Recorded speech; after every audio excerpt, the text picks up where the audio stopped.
સુરત જિલ્લાના કીમમાં ગરબા ક્લાસીસમાં જતી સગીરાને ભગાડી જવાના કેસમાં પોલીસે મોટી કાર્યવાહી કરી છે। મુખ્ય આરોપી દેવેશ ઉર્ફે દેવસર પાંડેની ધરપકડ કરવામાં આવી છે। સગીરાને મેજર દર્શાવવામાં ખોટો જન્મનો દાખલો બનાવી લગ્નનું રજીસ્ટ્રેશન કરાવ્યાનો આરોપ છે। આ કાવતરામાં મદદ કરનાર સંજીત કુમાર યાદવને પણ પોલીસે ઝડપી પાડ્યો છે। બંને આરોપીઓની કોર્ટમાં રજૂ કરી 3 દિવસના રિમાન્ડ મેળવ્યા છે। પોલીસે વાલીઓને દીકરીઓને ક્લાસીસમાં મોકલતા પહેલા સંચાલકોનું બેકગ્રાઉન્ડ ચકાસવાની અપીલ કરી છે। સુરત ગ્રામ્ય જિલ્લાના કિંગ પોલીસ સ્ટેશન ખાતે આજથી 5 મહિના પહેલા એક ગુનો રજીસ્ટર કરવામાં આવેલો।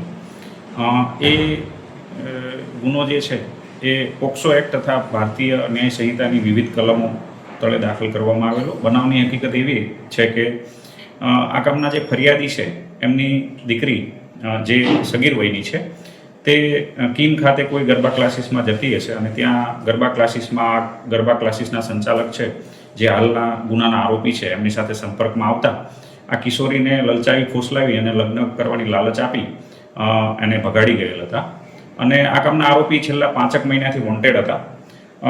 આ બનાવ અનુસંધાને આ આરોપીને કીમ પોલીસ સ્ટેશનના પોલીસ ઇન્સ્પેક્ટર તથા સ્ટાફ દ્વારા જુદા જુદા સોર્સિસ તથા હ્યુમન ઇન્ટેલિજન્સ તથા અન્ય રીતે ઇન્ટરસેપ્ટ કરી અને ગઈ 11 તારીખે એરેસ્ટ કરવામાં આવેલો છે। દિન 3ના રિમાન્ડ લેવામાં આવ્યા છે। રિમાન્ડ દરમિયાનની પૂછપરછ દરમિયાન એવી હકીકત જણાયેલી છે કે આ કામના જે આરોપી છે દેવેશ ઉર્ફે દેવસર પાંડે હાલ કીમ રહે છે અને મૂળ જોનપુર યુપીના રહેવાસી છે। એમણે એમના મિત્ર સંજીત કુમાર યાદવની મદદ લઈ અને આ જે કિશોરી છે એ માઇનોર હોવાથી એની સાથે લગ્ન કરી શકે એવી સ્થિતિ ન હોવાથી એને મેજર બતાવવા માટે થઈને એનો જન્મનો દાખલો છે એ સંજીત કુમાર યાદવની મદદથી ખોટો બનાવેલો અને લગ્ન નોંધણી કરવા માટે થઈને રજિસ્ટ્રાર છે એની સામે એ રજૂ કરેલો અને એના કિશોરી સાથે પોતે લગ્ન કરેલા। આ જે બનાવ છે એની અંદર જે ફોર્જરીની કલમો છે એ ઉમેરવામાં આવેલી છે। સંજીત કુમાર ઉપરાંત પણ એક આરોપી એમાં સંડોવાયેલ હોવાનું તપાસ દરમિયાન ખુલેલું છે।